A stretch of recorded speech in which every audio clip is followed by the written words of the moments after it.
Halo semua, pada hari ini saya mendapatkan berita bahwa sahabat kita yaitu Pavel 88, channel Pavel 88 dilaporkan ke polisi dan juga Bapak Muhammad KC. Ini beritanya dari deteksionline.com. Ini dilaporkan. Di sini yang dilaporkan adalah Pavel 88 dan akun Zontoloyo, akun YouTube. Nah, di pasal yang dilaporkan adalah pasal 28 ayat 2 Undang-Undang ITE dan pasal 156 atau pasal 151 KUHP. Nah, akun Sontoloyo ini disangka akunnya Muhammad KC kayaknya kalau lihat dari sini. Selain ini juga dari inilah.com juga sama, dianggap hate speech, rasi dipolisikan Muhammad KC. Akun media sosial Zontoloyo dengan Pavel 88 channel dilaporkan. Di sini juga kita lihat di fifa.co.id. Kasus hate speech pria bernama Muhammad KC dilaporkan ke polisi dengan pasal yang sama, pasal 28 ayat 2 tahun 2019 tentang ITE dan pasal 156 KUHP. Nah, kita lihat di sini pasal 28 isinya adalah setiap orang dengan sengaja dan tanpa hak menyebarkan informasi yang ditujukan untuk menimbulkan rasa kebencian atau permusuhan individu dan atau kelompok masyarakat tertentu berdasarkan atas suku, agama, ras, dan antar golongan dalam kurung sara. Berarti yang ditujukan untuk menimbulkan rasa kebencian dan permusuhan. Nah, nanti kita akan interview, saya udah undang Pavel 88 dengan Bapak Muhammad KC. Mereka sekarang lagi belum siap untuk live bareng kita, jadi kita introduce dulu apa yang sudah terjadi. Nah, ini adalah pasal 28 yang dituduhkan. Dan juga pasal 156 ini adalah pasal yang sama dengan yang menjerat Ahok. Isinya, barang siapa di muka umum menyatakan permusuhan atau kebencian atau penghinaan terhadap suatu atau beberapa golongan rakyat Indonesia diancam dengan pidana penjara paling lama 4 tahun atau pidana denda paling banyak Rp4.500. Ya, dua ini yang dituduhkan kepada Pavel 88 dan Muhammad KC. Nah, sebenarnya apa sih? Ini ya videonya yang kita lihat sebentar ya. Ini videonya mereka melaporkan ke polisi. Gua kalau nggak masuk TV itu gua bayar. Iya. Apa tadi? Secara aman. Gua kalau nggak masuk TV itu gua bayar. Iya. Wah. Kalau nggak masuk TV katanya nggak dibayar. Nah, ini mereka habis lapor ke polisi. Konten YouTube Pavel 88 dan akun Zontoloyo. Bang, di Polda.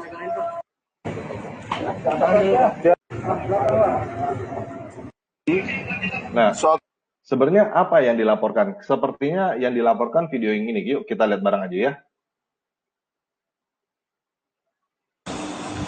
Pirang-pirang rukun Islam ada 5. Yang pertama syahadat. Asyhadu an la ilaha illallah wa asyhadu anna Muhammadar Rasulullah. Yang kedua, aqimus shalah. Dirikanlah salat. Yang ketiga, wa ita'uz zakat, membayar zakat. Yang keempat, shauma Ramadan, puasa bulan Ramadan. Bulan Ramadan. Yang kelima, wa hajjul baita man istata'a ilaihi sabila. Haji ke Mekah kalau punya ongkosnya. Fardu wudu dan rukun Islam terdapat di kitab Safinatun Najah. Kasih patu saja. Bisyarah Safinatun Najah. Safinah artinya perahu, Najah artinya penyelamat. Jadi inilah perahu penyelamat, Safinatun Najah. Siapa pengarangnya? Syekh Nawawi Al-Bantani dan Syekh Salim bin Samir dari Hadramaut, Yaman. Mazhabnya Imam Syafi'i. Imam Syafi'i terkenal Muhammad bin Idris. Dia hijrah ke Mesir pada tahun 204 Hijriah, meninggal. Jadi yang saya ingin garis pada bawah ya bahwa fardu wudu rukun Islam adanya di kitab karangan Syekh Nawawi ini, bukan di Al-Quran. Ya. Bagaimana di dalam Islam mengharapkan keselamatan, sedangkan ibadah yang dilakukan sesuai kitab karangan ini. Alurnya peribadahan umat Islam itu ini karangan kitab karangan Syekh Nawawi. Silakan saudara dipikir secara jernih. Saya menyampaikan ini bukan mau merusak Islam, tapi meluruskan orang supaya jangan terjebak dengan kitab karangan orang dikatakan dari Allah. Itu menipu diri sendiri. Al-Quran mengatakan di dalam surat Al-Baqarah ayat 79 berkata begini. Bismillahirrahmanirrahim. Fawailul ladina yaktubuna kitab biaidihim summa yakuluna hadda min indillah. Yang artinya, maka kecelakaanlah bagi orang-orang yang menulis kitab dengan tangannya sendiri, kemudian dikatakan ini dari Allah. Saudara masih ingat tadi saya katakan rukun Islam ini dari kitab karangan ini. Tapi syahadat, sholat, zakat, puasa, dan haji itu katanya perintah Allah. Padahal jelas kitab karangan ini fakta. Ya, saya bukan menjelekkan Islam. Saya meluruskan. Jangan punya pikiran bahwa saya dikira merusak Islam atau saya melecehkan Islam. Ini bukti fakta kitabnya loh. Saya menghimbau kepada saudara, sadarlah saudara, jangan merasa benar. Nih kepada para mualaf nih, Yahya Waloni, Ustadz Kainama, terus siapa lagi, Islam Mukoginta. Ini karangan nih. Ya. Ini fardu wudu nih tadi nah. Fardu wudu. Tuh, jelas ya. Fardu wudu. Terus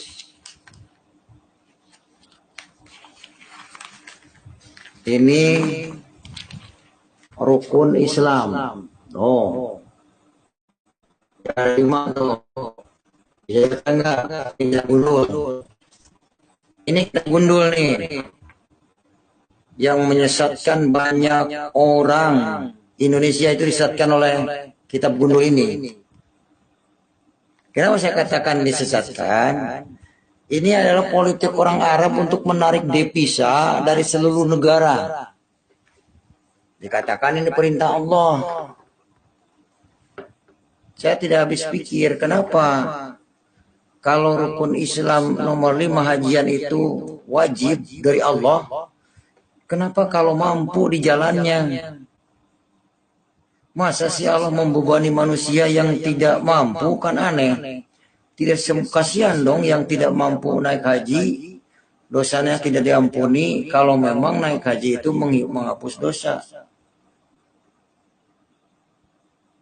Katanya Al-Quran berkata begini,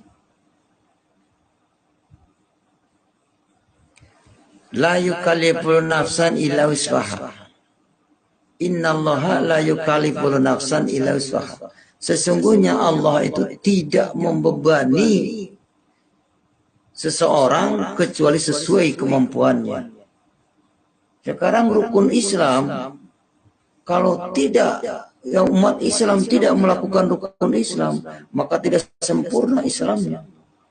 Yang paket 5 ini wajib hukumnya. Salat, sholat, zakat, puasa, dan haji itu wajib hukumnya. Satu saja tidak dilakukan, gugur yang 4. Karena satu paket. Gitu. Tapi saya berpikir sampai sekarang, ternyata rukun Islam ini adalah saingan Pancasila.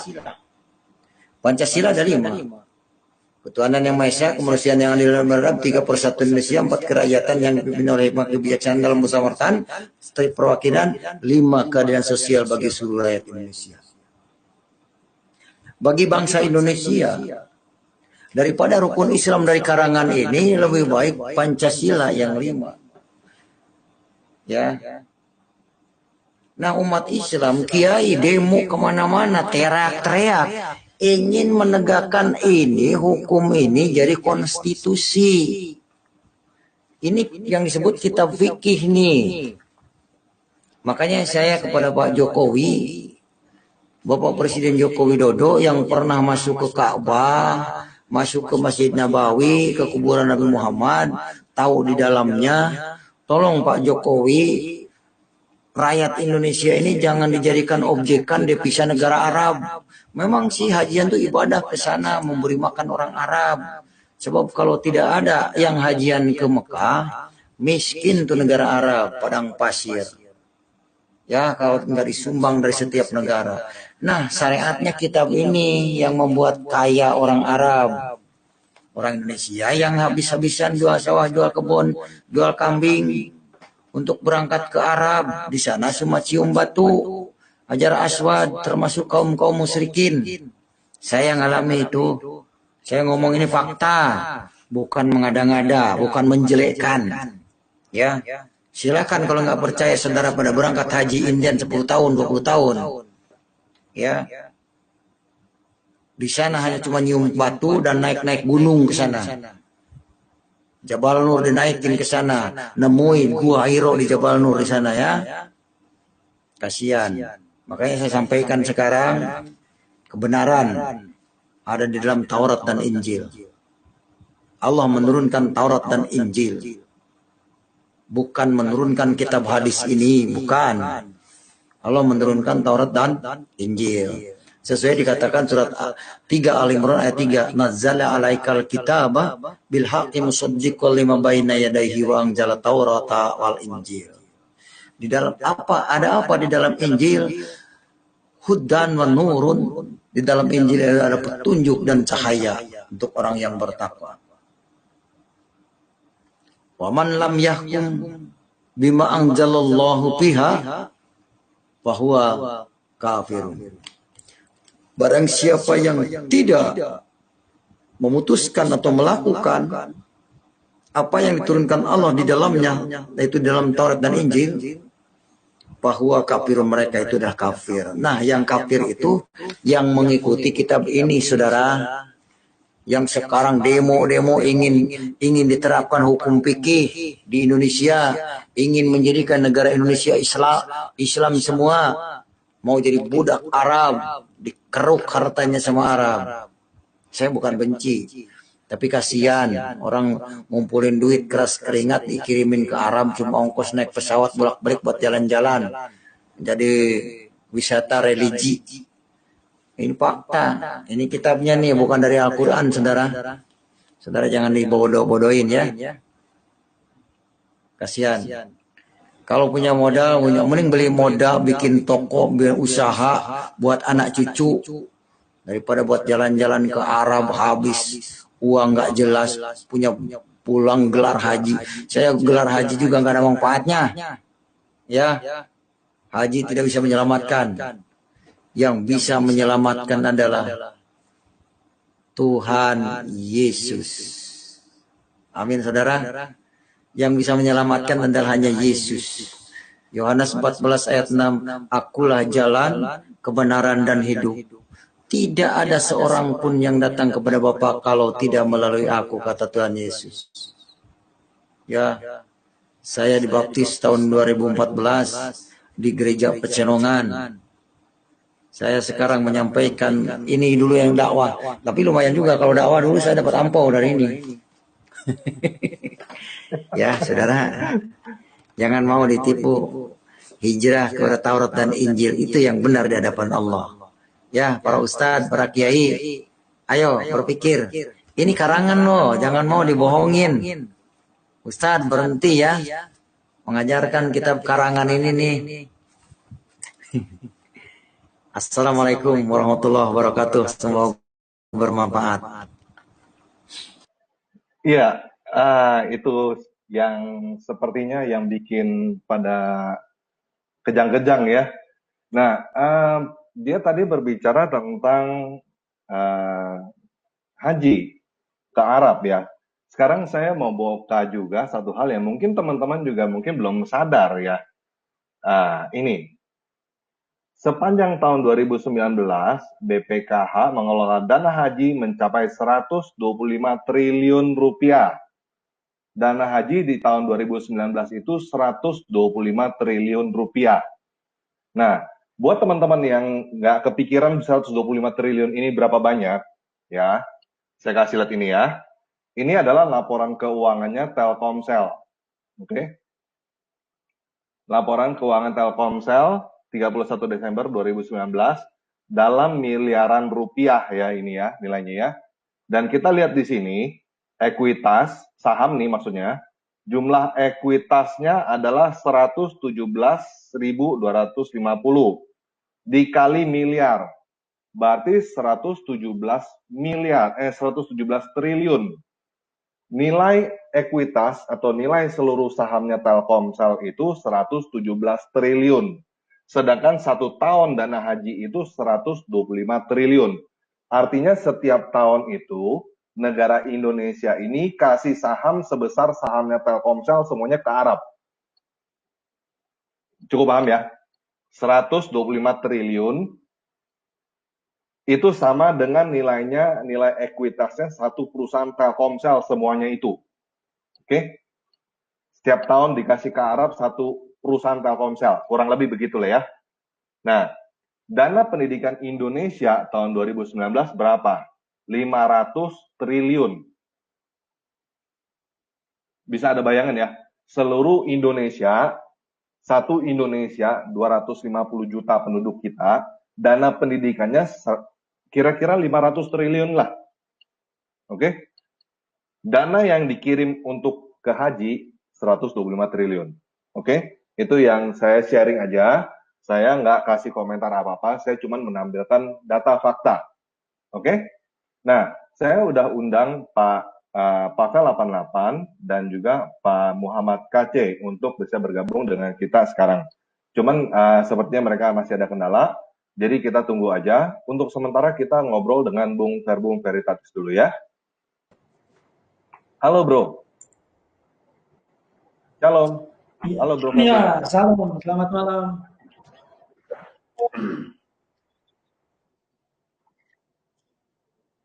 Ya bro. Melihat ini gimana bro responnya bro? Ini soalnya berhubungan dengan apa? Jadi nggak jelas ya sebenarnya ya. Saya juga nggak tahu sebenarnya apa sih tadi yang dipermasalahin, saya nggak ngerti apa. Kayaknya semua fakta gitu yang diomongin. Ya, jadi kalau orang berbicara fakta, kemudian itu dianggap sebagai penghinaan atau dianggap sebagai sesuatu yang dimaksudkan untuk menimbulkan rasa kebencian terhadap pihak tertentu, maka sebenarnya kita tidak bisa bicara apa-apa lagi di dalam dunia ini. Karena bergantung perasaan orang. Bahkan orang-orang menjalankan tugasnya sebagai aparat keamanan pun, dia tidak bisa jalankan lagi. Karena meskipun kamu menangkap orang yang sedang mencuri, kemudian menuduhnya, membawanya ke meja hukum karena melakukan pencurian, nanti bergantung orangnya, oh kamu insulting perasaan saya. Jadi apa yang membuat tuduhan itu memiliki bobot untuk dikonsider sebagai pelanggaran hukum. Karena pertama yang harus dilakukan adalah saudara harus membuktikan bahwa isi pembicaraan dari Pak Muhammad KC tadi itu tidak memiliki dasar, itu pertama.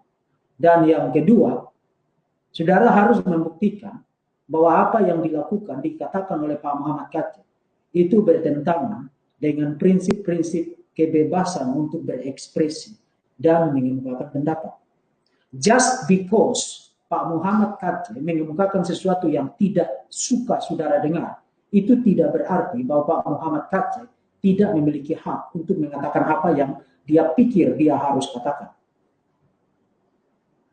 Jadi saya tidak melihat alasan di mana Pak Muhammad KC itu harus dibawa ke meja hukum, dalam hal ini dituduh untuk melanggar pasal-pasal yang tadi sudah dikemukakan oleh Pak Tamparagi tadi. Di samping itu, di beberapa video saya sudah mengatakan bahwa dalam hal diskusi keagamaan atau diskusi teologis, memberikan pendapat yang kontra terhadap pandangan teologis tertentu atau keyakinan agama tertentu, itu sebenarnya bukan merupakan sesuatu yang aneh di dalam dunia ini.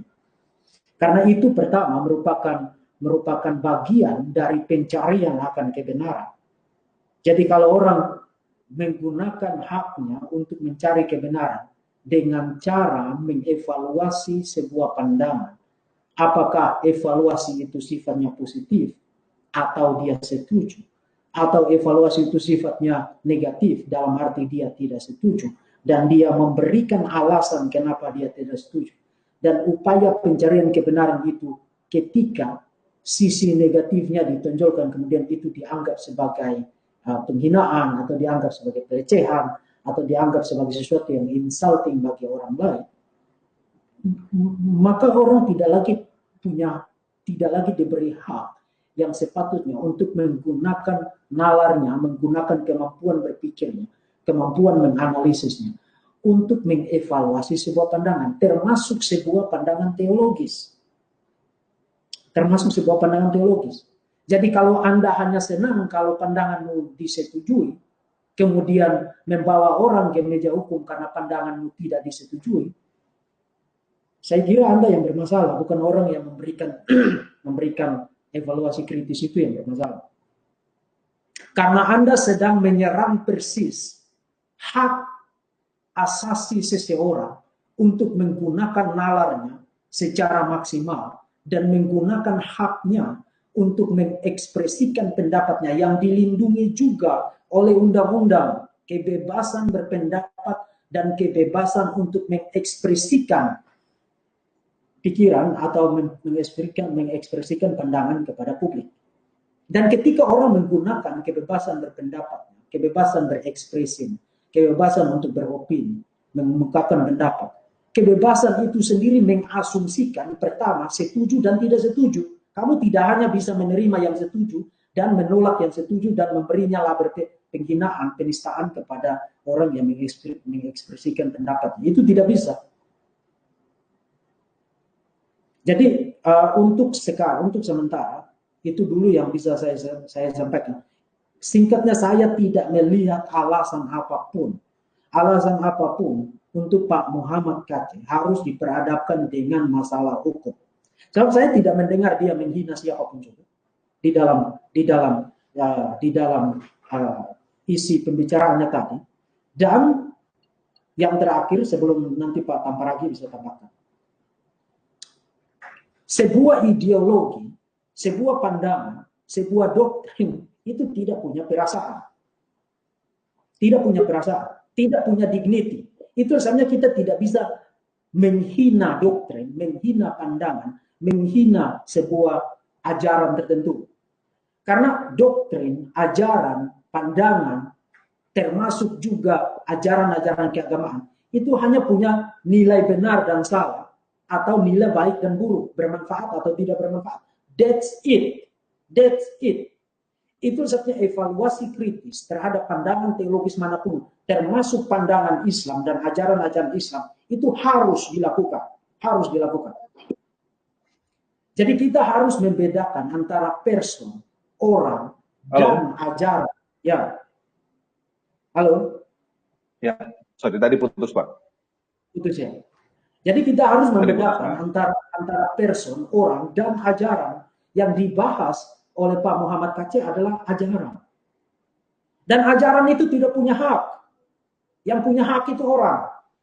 Ajaran itu tidak punya hak. Yang punya hak itu orang. Ajaran itu harus dikritisi karena ada ajaran-ajaran yang berbahaya bagi manusia. Dan bayangkan kalau kita tidak bisa mengkritisi ajaran tertentu just because ajaran itu cukup dekat dan ada di hati banyak orang. Lalu ketika kita membahas itu secara kritis dan itu dianggap sebagai penghinaan atau apapun juga, itu satu bahaya yang sangat besar. Bayangkan kalau kita tidak bisa mengkritisi sebuah ideologi yang mendorong orang untuk membunuh orang lain supaya dia bisa masuk surga dan mendapatkan bidadari-bidadari. Bayangkan. Jadi kita harus membedakan antara person dan teaching, ajaran, ideologi. Ajaran, doktrin, pengajaran, ideologi itu tidak punya hak. Tidak punya hak. Yang punya hak itu manusia. Yang punya hak itu person. Dan itulah sebabnya evaluasi, baik itu positif maupun kritis, terhadap ajaran tertentu, itu harus dan wajib dilakukan. Sebagai bagian dari pencarian akan kebenaran, dan juga sebagai bagian dari proses belajar.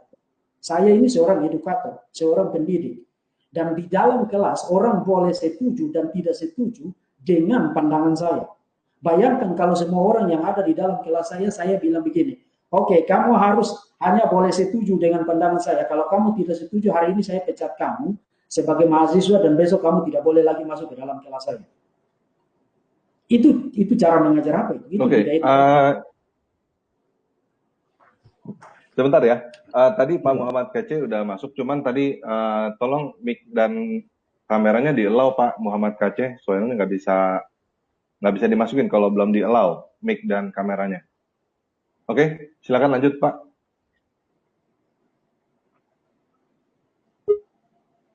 Ya, halo pengacara Kristen, silakan. Ya, malam tanpa ragi. Malam Pak. Ya, Bapak tadi udah lihat Pak apa yang disampaikan oleh Pak Muhammad Kaceh di dalam videonya dan Pak V88 itu. Ya, sebenarnya sih unsurnya malah ya, halo? Iya Pak, silakan Pak. Unsur yang kena malah itu unsur menimbulkan permusuhannya di mana? Saya bingung juga itu. Menimbulkan permusuhannya di mana begitu? Jadi ini cuma rasa-rasa doang ya Pak? Iya, kan saya bandingkan dengan kasus Ahmad Dhani ya. Ahmad Dhani kan pernah juga kasus kayak gini dulu, yang dia divonis berapa bulan itu ya. Kan dia dituduh menimbulkan permusuhan. Itu kan dia memang dalam kalimat Twitternya itu dia bilang bahwa mengajak bahwa si penista agama itu diludahin begitu kan, memang itu kan kentara sekali ya permusuhannya ya, mengajak orang untuk memusuhi begitu, karena dia mengajak orang untuk berbuat sesuatu dengan rasa kebencian begitu. Saya tadi lihat Pak Muhammad Kaceh ini di mana permusuhannya, saya juga bingung mengajaknya di mana gitu, menimbulkannya di mana gitu, bingung saya Pak, jujur aja. Nah kalau Bapak lihat ini nanti arah kedepannya bagaimana Pak? Soalnya mungkin kalau kayak tadi saya ngobrol dengan Pak V88, dia cukup khawatir ya dengan hal seperti ini ya. Dikit-dikit dilaporin gitu. Apa-apaan sih ini gitu? Itu juga sih, nanti kan sosiologisnya nanti pasti main tekanan massa kan Pak, mereka pasti begitu, pola modus operandinya tekanan massa. Nah, bargaining positionnya saya tadi dapat informasi kalau Pak Papel ini di NTT ya. Nah, di NTT. Jadi mungkin bargaining posisinya agak lebih kuat gitu Pak. Karena majority kita di situ kan. Karena mainnya tekanan massa. Jadi tinggal di mana kebijakan dari diskresi dari Kapolda NTT bagaimana menyikapi itu gitu loh. Bisa juga tidak kena unsurnya, bisa juga kena unsurnya. Nah, masalahnya apakah orang NTT mau bersatu apa enggak gitu. Itu kembali ke itu bargaining position ya. Saya baru dapat info kalau Pak Papel ini di NTT. Memang kan selama ini kan lebih banyak non hukum daripada hukumnya gitu. Non tekanan massa lah, caci maki, intimidasi. Sekarang bargaining position-nya lumayan kuat untuk Pak Papel ya. Saya kurang tahu kalau Pak KC. Seperti itu Pak. Maksudnya bargaining power-nya lebih kuat itu karena dari mayoritas penduduknya Kristen gitu Pak ya? Gitu ya, begitu. Tinggal nanti mungkin Pak Verbum Veritatis juga mungkin juga menggalakkan massa Pak, bagaimana Pak. Itu juga. Soalnya ini juga terjadi juga di India ya. Kalau sesuatu terjadi untuk orang-orang Hindu di Pakistan, pasti orang India marah. Begitu juga kalau sesuatu terjadi sama Muslim di India, orang Pakistan marah. Jadi mereka ada pengimbang begitu. Nah, kesannya kalau di Indonesia itu masa bodoh kita gitu. Kalau ada terjadi di Aceh, kita diam gitu loh. Padahal kita ada daerah-daerah kantung kan. Kita ada daerah-daerah kantung. Memang hukum di Indonesia ini non hukumnya lebih kental daripada hukumnya Pak, begitu. Pasti modus operandinya nanti sama itu. Nanti dia geruduk, bawa massa. Akhirnya hakimnya ketakutan kan. Dia mau main cuci tangan begitu. Ya sudah, dia nanti vonis. Sebenarnya sih tidak kena unsurnya, tapi ya begitu Pak. Ya, jadi bargaining position. Kan kalau di sini kan pasal 28 ini dikatakan menyebarkan informasi yang ditujukan untuk menimbulkan rasa kebencian atau permusuhan individu atau kelompok masyarakat tertentu. Kayaknya tadi nggak ada ditujukan untuk menimbulkan rasa kebencian dan permusuhan ya, kalau saya lihat ya. Iya Pak. Bapak bisa bandingkan aja sama vonisnya Ahmad Dhani gitu. Itu kan kalau dia jelas itu kan dia mengajak orang untuk berbuat sesuatu gitu. Tapi nggak tahu Pak Muhammad KC ini mengajaknya di mana gitu. Saya kurang tahu juga. Dari tadi saya dengar nggak ada ajakan gitu. Apa yang mau dia ajak gitu? Dia yang mau ngajak apa gitu? Mau ngajak memusuhi seperti apa? Apakah mau menganiaya? Apakah apa begitu? Saya nggak ngerti coba yang melapor itu apanya gitu loh Pak. Oke Pak, sebagai pengacara Pak, sebagai di bidang hukum ya, saran Bapak untuk Pak Papel dan Pak Muhammad KC apa Pak menghadapi hal seperti ini Pak? Saran saya sih lapor balik Pak. Lapor balik? Lapor balik. Selama ini nggak pernah kan? Lapor baliknya apa itu Pak? Masalah apa Pak? Pencemaran nama baik. Oke. Berarti kayak menuduh gitu ya, pencemaran nama baik ya? Iya gitu. Karena itu kan makanya kita juga bisa ibaratnya menjustifikasi kalau kita ini kan untuk kalangan sendiri gitu loh. Kalau kamu dengar ya itu urusan kamu, tapi kan ini untuk kalangan sendiri kan. Ya kalau dengan justifikasinya seperti itu gitu loh. Kalau nah ini makanya di situ nanti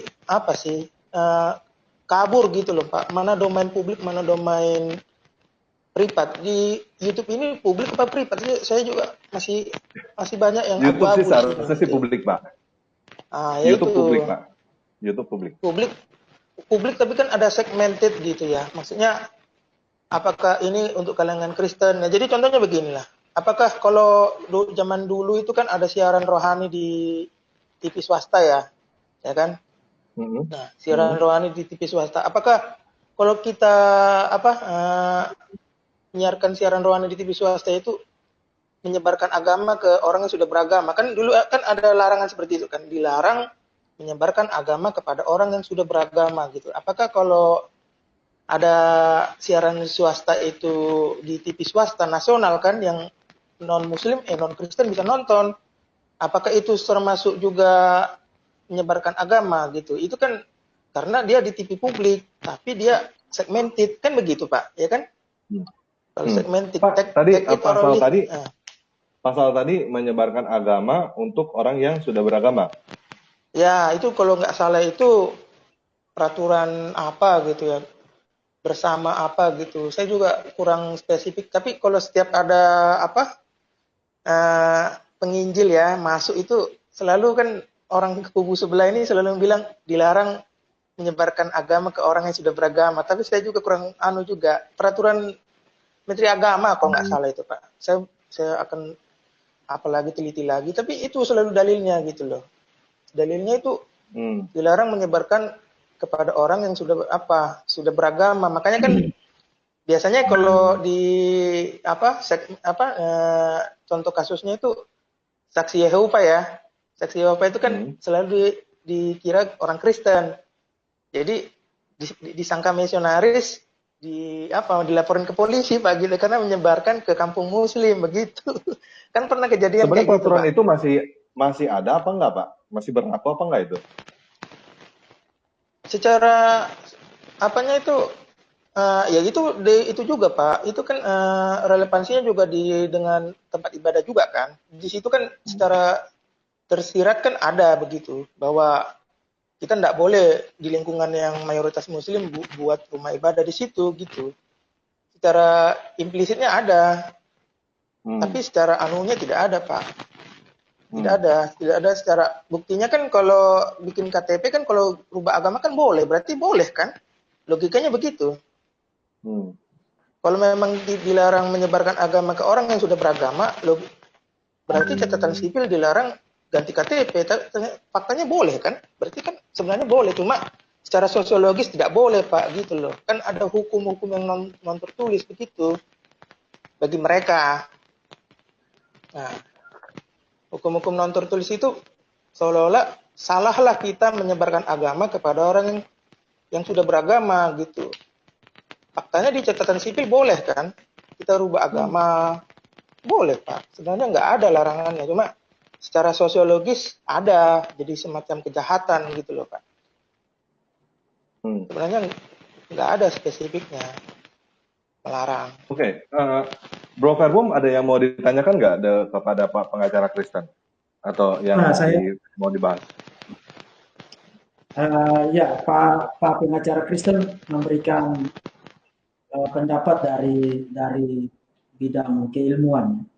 Saya tidak melihat dari perspektif itu. Saya bicara sebagai seorang teolog. Jadi saya bicara termasuk juga bicara dari perspektif filosofi. Jadi saya lebih bicara tentang substansi dari kebenaran.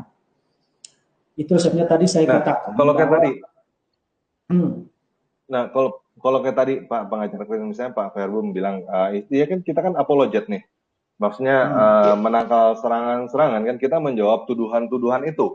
Nah, apakah menjawab tuduhan itu bisa dianggap sebagai penistaan agama atau dianggap sebagai menimbulkan rasa kebencian dan lain-lain gitu Pak? Ya, jadi makanya itu Pak. Jadi kesannya kayak ini playing victim gitu. Mereka yang nyerang kita terus udah gitu mereka dikit-dikit kaing-kaing. Aduh kita dinista nih. Padahal mereka yang begitu gitu. Ya makanya sebenarnya kan aturan itu ada aturan yang sebenarnya harus diturunkan ada aturan turunannya, contohnya peraturan pemerintah gitu. Seharusnya pemerintah bikin seperti itu, undang-undang itu ada penistaan agama tapi ada pengecualian gitu loh Pak. Seharusnya sih seperti itu. Karena begini logikanya. Sejak kelahirannya Islam itu kan mengkritik Kristen. Sejak kapan Islam tidak pernah mengkritik Kristen gitu. Iya. Sejak kelahirannya kan dia mengkritik Kristen. Jadi apakah masuk akal tidak mengkritik gitu loh? Agama mana? Agama misi ya, khususnya agama misi. Agama misi mana yang tidak mengkritik begitu loh? Kecuali mungkin Konghucu kali ya. Tidak mengkritik atau Konghucu apa. Bahkan agama Buddha itu mengkritik loh Pak. Agama Buddha itu mengkritik juga agama Hindu. Karena agama Buddha datang belakangan. Ya, jadi saya bertanya, agama mana yang tidak membawa misi mengkritik gitu? Itu nggak masuk akal aturannya kan? Tidak masuk akal aturannya. Karena sejak kelahirannya Islam itu mengkritik Kristen dan Yahudi gitu loh. Malah agak lucunya itu, walaupun ini di luar konteks dikit ya, mengkritiknya juga salah kan, karena mengkritiknya itu dia menuduh orang Kristen menjadikan Isa dan Maryam sebagai Tuhan, padahal orang Kristen tidak pernah menganggap Maryam itu Tuhan kan begitu. Iya, Nah, salah kritikannya, udah nuduh salah lagi ya. iya, nuduhnya itu udah salah gitu lah. Nah kan, jadi Iya, kembali, bentar Pak ya. Jawaban dari Ini Pavel 88 udah sebenarnya udah masuk, cuman device not connected. Pak, ini mesti di allow Pak, mic dan mic-nya masih di allow supaya bisa dimasukin ke dalam studio Pak. Jadi Pak Pavel bisa keluar dulu, terus dari gitu masuk lagi Pak, diulang linknya itu, terus ada nanti mic-nya diminta dinyalakan, dan itu nanti diminta izin, tolong di allow ya Pak. Sekarang saya kick dulu, Bapak balik lagi ya. Ya, lanjut Pak. Jadi makanya kalau kita bisa memohonkan ke Mahkamah Konstitusi pasal penistaan agama, ya ini dasarnya nanti itu begitu loh. Bagaimana bisa agama tidak mengkritik? Dari mana ceritanya agama tidak mengkritik? Agama misi khususnya ya, agama Abrahamik tidak mengkritik itu dari mana? Pak pengacara, saya mau tanya. Ya, boleh. Istilah yang digunakan yang tepat dalam konteks hukum itu penistaan agama atau apa? Iya, penistaan Istilah. agama, Pak. Penistaan agama. Saya mau kasih komentar tentang istilah itu dari perspektif filosofis. Agama itu set of doctrine, satu kumpulan doktrin. Jadi doktrin itu tidak bisa dinista. Artinya penggunaan istilah penistaan agama itu penggunaan istilah yang oksimoron. Oksimoron itu istilah yang gak nyambung. Yang bisa dinista itu hanya manusia, karena yang punya dignity itu manusia. Dan manusia itu bukan agama. Ya. Jadi secara filosofis, khususnya penggunaan istilah itu aja udah salah. Istilah itu aja udah salah. Yang kedua, dari segi substansinya. Kalau yang dimaksudkan dengan penistaan agama adalah tidak boleh mengkritik ajaran agama lain secara negatif dalam arti mengemukakan ketidaksetujuan, maka itu sendiri bertentangan dengan, pertama, secara teologis, Islam itu sendiri seperti yang tadi Pak bilang, Islam itu sendiri lahir dengan lahir, semua orang salah. Yahudi salah, Kristen salah, Sabean salah, Pagan salah, semua salah. Iya, Pak. Jadi yang memulai gendang serangan teologis secara kritis pertama kali di dalam sejarah adalah Islam, Quran, dan Muhammad. Dan itu kita bisa baca sangat banyak di dalam Quran, itu bisa dibuktikan dengan sangat amat gampang. Jadi begitu orang menggunakan haknya untuk memberikan respons, tanggapan balik, kemudian dijerat dengan pasal itu logiknya di mana? Saya tidak mengerti itu logiknya di mana. Yang kedua, even asumsikan saja, even kalaupun Islam tidak mengkritik agama-agama lain di dalam teks-teks otentiknya Quran dan hadis-hadis, even kalaupun Islam tidak mengkritik agama lain, itu pun tidak menganulir hak orang untuk memberikan kritikan terhadap Islam, karena memberikan kritikan pertama merupakan bagian dari proses belajar. Kedua, memberikan kritikan juga merupakan bagian dari proses pencarian akan kebenaran. Dan kita semua adalah murid-murid dari kebenaran yang harus belajar. Dan dalam proses itu, kita tidak bisa menghindar dari dua hal, setuju dan tidak setuju. Dan kalau kita setuju, kita berikan alasan kenapa kita setuju. Kita tidak setuju, kita berikan alasan kenapa kita tidak setuju. Jadi menurut saya dari perspektif saya sebagai seorang edukator, seorang teolog, pasal itu tidak punya dasar untuk ada di dalam tatanan hukum kita. Tidak punya dasar logis, tidak punya dasar filosofis, tidak punya dasar teologis, kecuali kalau pasal itu mau digunakan untuk melindungi kelompok tertentu dari kritikan. Saya hanya melihat satu-satunya peluang untuk pasal itu tetap dipertahankan adalah menggunakan itu untuk melindungi kelompok tertentu. Saya sebagai orang Kristen, saya tidak memerlukan pasal itu. Terus terang aja, saya tidak memerlukan itu. Karena bagi saya tidak ada masalah orang mengkritik Yesus, mengkritik Alkitab, mengkritik Tritunggal, mengkritik apa yang saya imani. Justru itu menolong saya untuk berpikir, belajar, meneliti lebih lanjut, untuk memberikan jawaban-jawaban yang baik. Menolong saya untuk bertumbuh di dalam iman saya. Jadi saya tidak perlu cengeng begitu orang menyerang Yesus. Bahkan kalau kita membaca komentar-komentar dari Muslim, Yesus lahir dari vagina, tiang jemuran, segala macam komentar yang kita tidak pernah pikirkan, yang biadab dan lain sebagainya, itu muncul.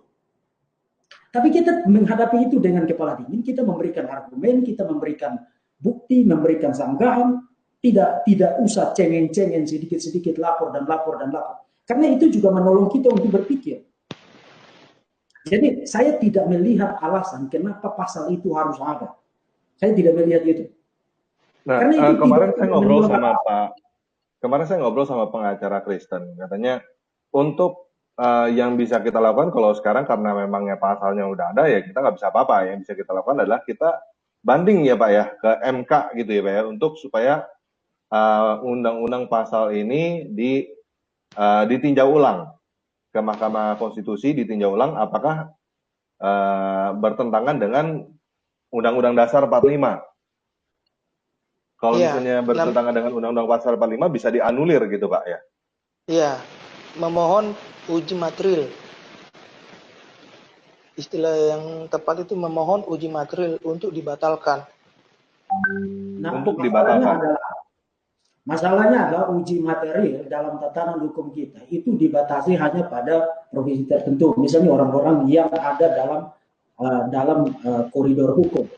Tidak diberikan kesempatan kepada bidang-bidang lain, misalnya para dosen, para edukator, para filosof, dan para sosiolog, para antropolog, untuk ikut memberikan perspektif mengenai instrumen-instrumen hukum yang diberlakukan di Indonesia.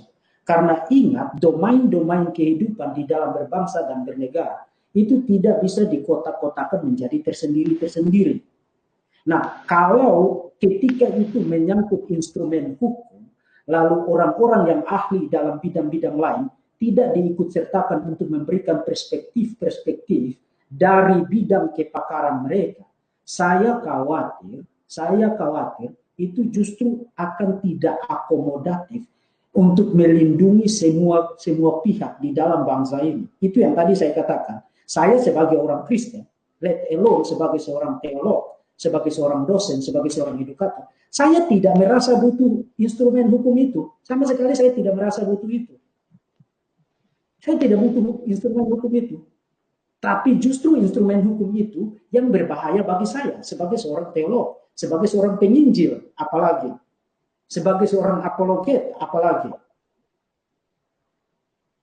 Ya, kita udah terhubung. Oke, ini dia, Bro. Selamat datang, Bro Pavel.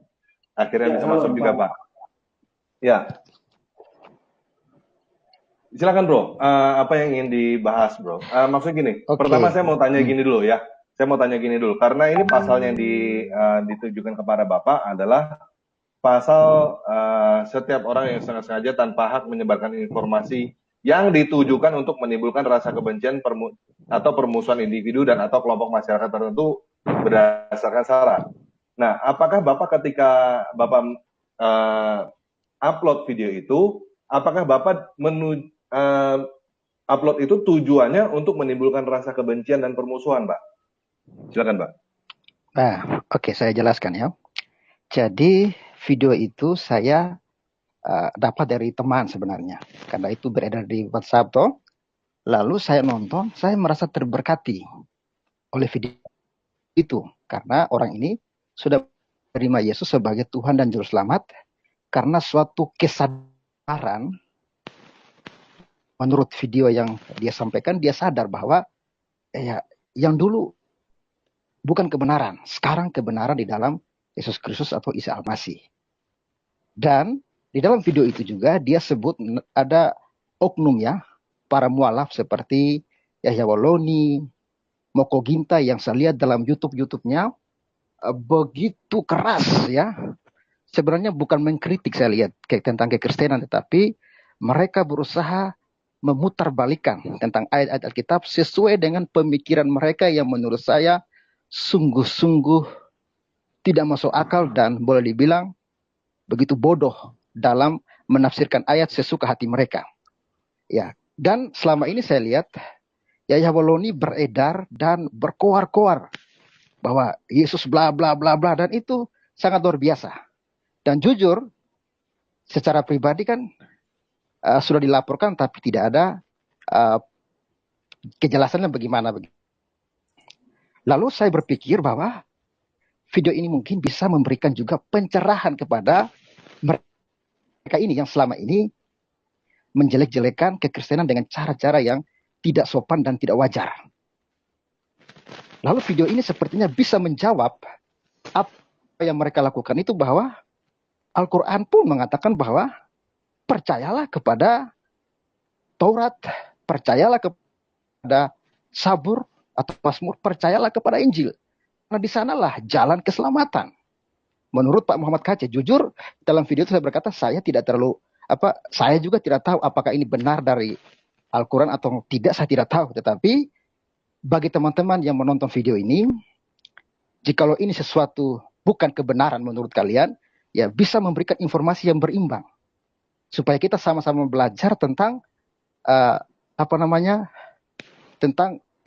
tentang perbandingan agama, karena itu juga sering dipelajari begitu. Lalu kalau memang itu benar, ya bertobatlah, percayalah kepada Kristus, karena Al-Quran mengatakan bahwa percayalah kepada Taurat, percayalah kepada Sabur, percayalah kepada Injil yang diturunkan kepadamu. Itu menurut video, kalau saya salah mungkin kira-kira seperti itu. Lalu menarik ini. Sedangkan mereka sering mengatakan Alkitab orang Kristen telah dipalsukan. Seperti Yahya Waloni jelas-jelas mengatakan itu. Ketika ditanyakan mana aslinya, ya semua bingung. Seperti kata seorang ustadz, ya seperti keledai liar gitu kan. Mereka nggak bisa tunjukkan aslinya, tetapi suka terus berkoar-koar Injil telah dipalsukan, Injil telah dipalsukan. Sedangkan Al-Quran menganjurkan mereka untuk mempercayai Injil. Saya diberkati dengan video ini, sehingga saya bilang ini harus di-share supaya mereka juga diberkati. Kalaupun mereka merasa ini tidak benar, ya sewajarnya tanggapilah dengan dalil-dalil berdasarkan Al-Quran contohnya. Kalaupun yang disebut oleh Muhammad Kaceh ini tidak benar. Tapi yang justru yang saya dapat, ya akun saya dilaporkan. Padahal sebenarnya saya merasa diberkati oleh video itu, dan saya merasa perlu untuk di-share supaya seperti khususnya ya, maka saya bilang ada orang-orang tertentu yang akan marah. Ya sebenarnya tujuannya itu di dalam video oleh Muhammad Kaceh itu mengatakan bahwa seperti Yahya Waloni, Iksan Mokoginta, ya coba tanggapi video ini. Ya kira-kira begitu alasan saya memberikan video itu di channel saya. Kira-kira begitu, Pak. Oke, Pak. Sekarang situasinya gimana, Pak? Maksudnya apakah udah ada di pihak kepolisian yang menghubungi Bapak atau gimana? Sampai saat ini belum ada, Pak. Belum ada, karena saya pun baru tahu berita tadi dari Pak Tamparagi. Saya juga kaget. Wah, yang orang permasalahkan videonya Muhammad Kaceh. Gitu. Padahal sebenarnya video itu ya menurut saya wajar-wajar saja, seperti selama ini mereka terus menjelaskan tentang kekristenan dengan yang saya bersyukur ada beberapa apologet seperti Pak Verbum, Tamparagi, Andre Tunggal, dan lain sebagainya membalas itu dengan dasar-dasar Alkitab. Bahwa apa yang kalian jelaskan selama ini salah. Kalian mengatakan Alkitab itu palsukan. Kalian mengatakan Yesus itu bukan Tuhan, tapi manusia yang dituhankan. Padahal jelas Alkitab mengatakan bahwa Yesus itu adalah Tuhan yang datang ke dunia mengambil rupa seorang manusia. Itulah jadi orang Kristen tidak mempercayai manusia jadi Tuhan, tapi Tuhan yang datang sebagai manusia. Lalu salahnya apa? Apakah Tuhan tidak berkuasa bisa jadi manusia? Wong Dia Maha Kuasa. Jadi video ini sebenarnya supaya memperoleh berita yang berimbang dari para mualaf seperti Yahya Waloni, Iksan Mokoginta yang baru-baru saya lihat video dia tentang Paulus penipulah dengan tafsiran yang gile betul. Dan saya bersyukur. Saya sering menyimak Verbum Veritatis, menanggapi itu, dan saya rasa fine aja, tidak ada problem dari kekristenan. Oke, kalau kalian menjelaskan tentang begini, kita bahas bersama-sama, kita memberikan penerangan supaya clear bahwa apa yang kalian tuduhkan itu salah. Saya berharap ya dengan video yang saya sampaikan itu, khususnya sebenarnya ini kepada Yahya Waloni dan Iksan Kokinta itu, cobalah tanggapilah juga dengan waras videonya Muhammad KC ini supaya kita juga dapat memperoleh berita yang berimbang. Oh, kata Muhammad KC contohnya ngarang dia ini. Bukan begitu contohnya. Oke. Akan begitu Kalau maksud di saya, tapi sini, ya, ketika dilaporkan mau kalau di jadi sini apa? sepertinya yang laporkan adalah Wakil Ketua Umum Rasi Muntaha Noer karena terlapor menghina kitab Safinatun Najah yang merupakan ringkasan kitab Imam Syafi'i. Nah, yang menurutnya kitab tersebut merupakan pegangan pokok pesantren-pesantren NU. Terus kami menanggapi video tersebut, kami menganggap video tersebut membenturkan dan mempertentangkan antara ajaran dan keyakinan antara agama, dalam hal ini agama Islam dan Kristen. Kami menganggap perbuatan tersebut dapat menciptakan keresahan, kecurigaan, mengadu domba, hingga akhirnya berpotensi menciptakan konflik horizontal antara umat beragama di Indonesia. Ya, tuduhannya sih begini, Pak ya. Iya. Kan ya itu kan menurut yang mereka pikirkan tentang apa tujuan saya memposting itu. Karena tujuan saya supaya kita sama-sama belajar gitu loh. Anda terus berkoar-koar tentang ini sebenarnya terlebih khusus kepada oknum-oknum para mualaf yang sering sekali saya lihat rata-rata channel YouTube-nya hanya membahas tentang Injil, nggak ada kerjaan kah gitu. Tapi it's okay, kita terima, kita anggap saja mereka sedang mencari tahu tentang Injil, tetapi cara mereka salah mungkin. Lalu adalah apologet yang memberikan tanggapan supaya clear, itu salah, ini yang benar. Saya berharap sebenarnya para mualaf ini, ayo tanggapi video ini. Kalau memang menurut kalian ini salah, ayo berikan tanggapan Anda yang cerdas supaya, karena ini kan sebenarnya bukan hanya saya yang memposting ini. Ini kan banyak yang memposting ini. Jadi supaya kan bagus kalau misalnya mereka memberikan tanggapan yang cerdas, bisa memberikan berita yang berimbang. Tapi kok jadi ngamuk dan melaporkan itu kan ya mereka, saya juga nggak tahu kenapa seperti itu gitu. Oke, guys, ini saya tadi WhatsApp dengan Pak Muhammad KC. Dia bilang dia sekarang lagi di hotel tapi sinyalnya buruk banget. Jadi belum tentu kayaknya dia belum tentu bisa ikut ke kita ngobrol. Tapi kita akan tunggu aja ya. Nah, sekarang ada Pak Alex TV7. Shalom Pak Alex, silakan. Halo, mic-nya dibuka Pak. Unmute, ya, silakan Pak. Halo, ya, selamat malam. Shalom Mas Deki, Mas Pavel. Ya, selamat malam. Salam. Iya, ini yang terjadi dengan Bro Pavel ini seperti Ahok ini, dan harusnya polisi di tempatnya Bro Pavel jauh lebih pintar dari yang di tempatnya Pak Ahok dulu. Karena di tempatnya Pak Ahok dulu itu pemerintah ditakuti oleh massa kan.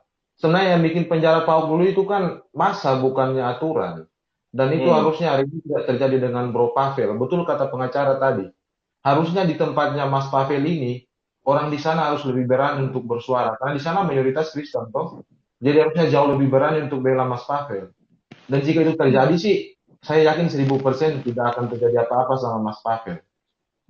Berarti Mas Pavel sekarang levelnya udah sama kayak Pak Ahok nih ya ceritanya ya? Iya, harusnya jadi sama ini. Karena kejadiannya kan sama kan?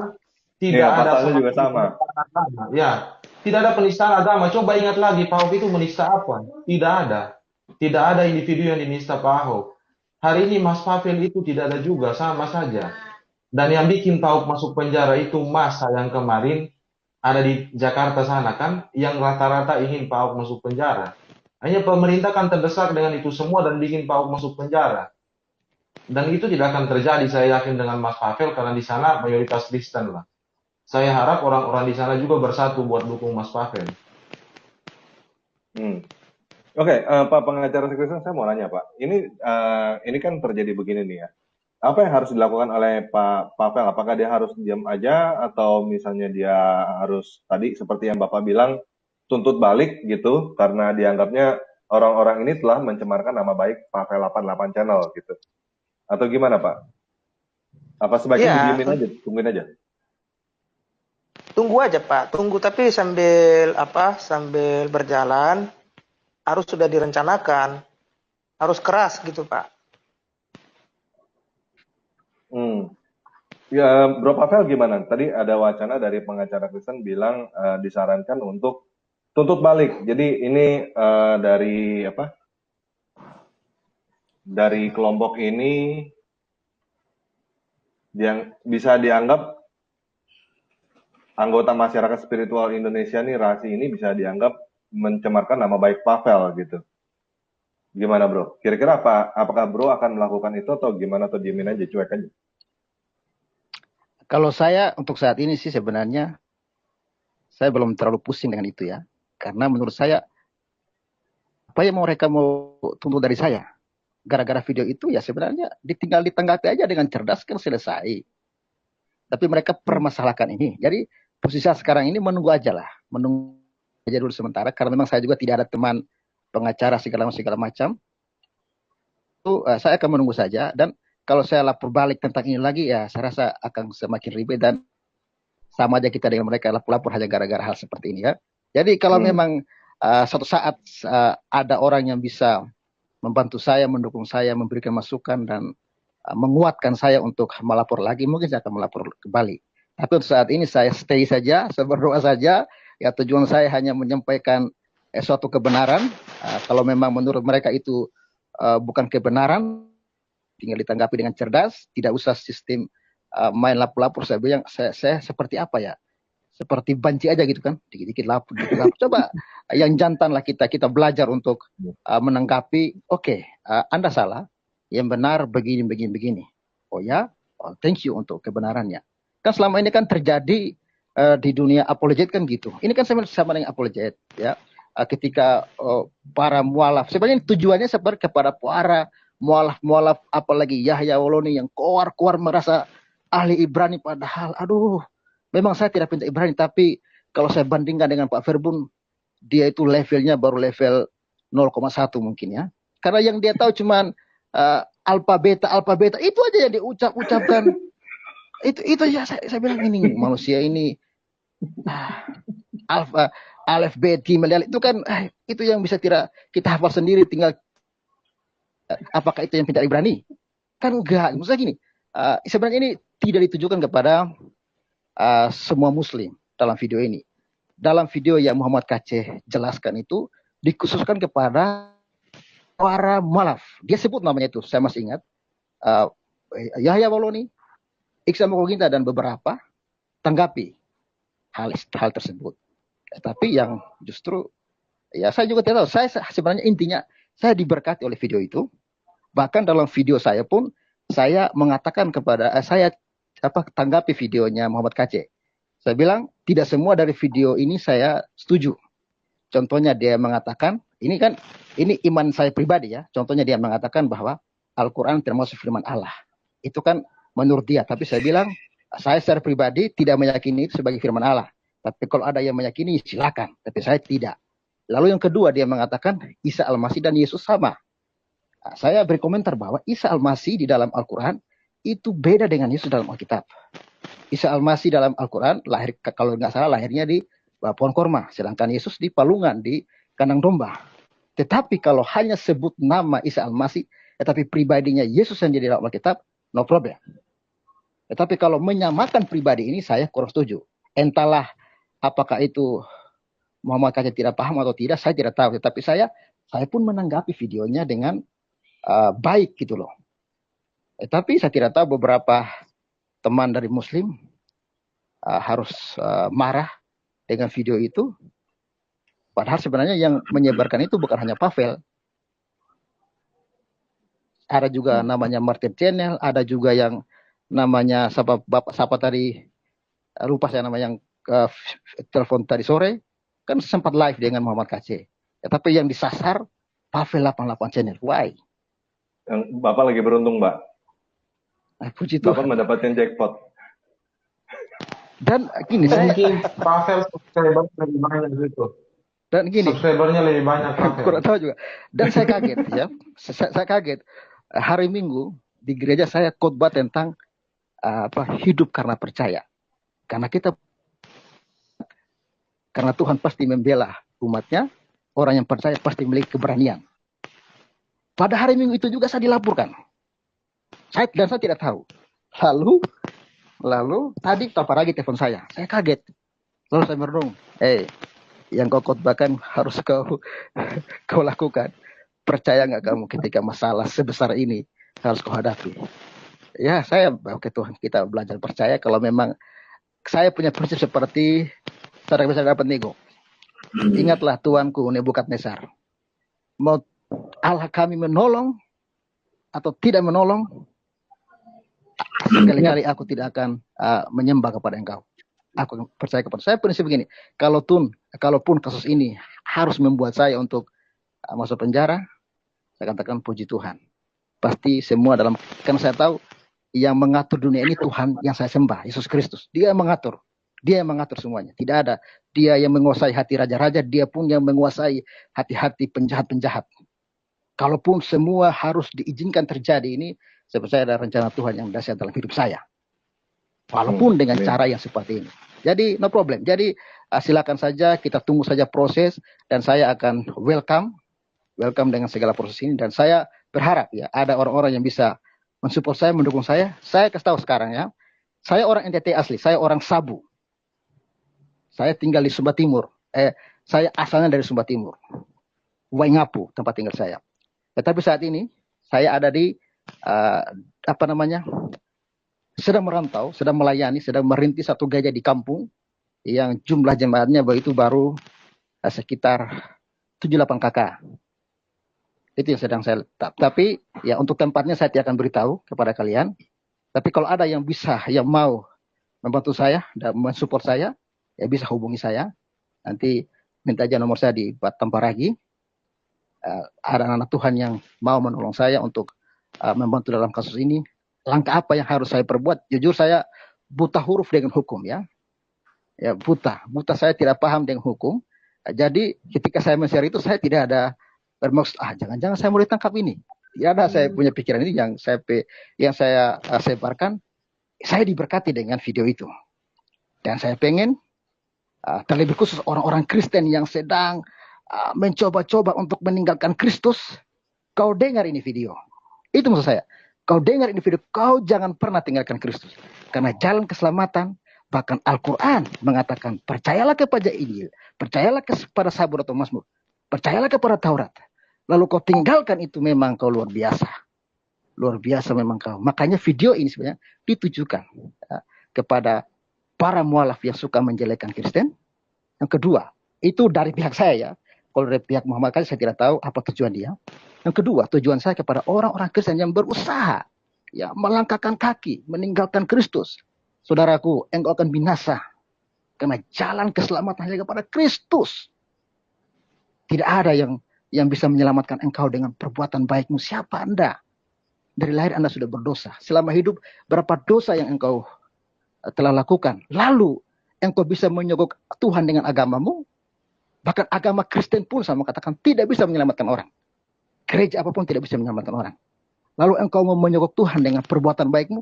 Siapa Anda? Perbuatanmu itu tidak ada yang berkenan karena engkau berdosa.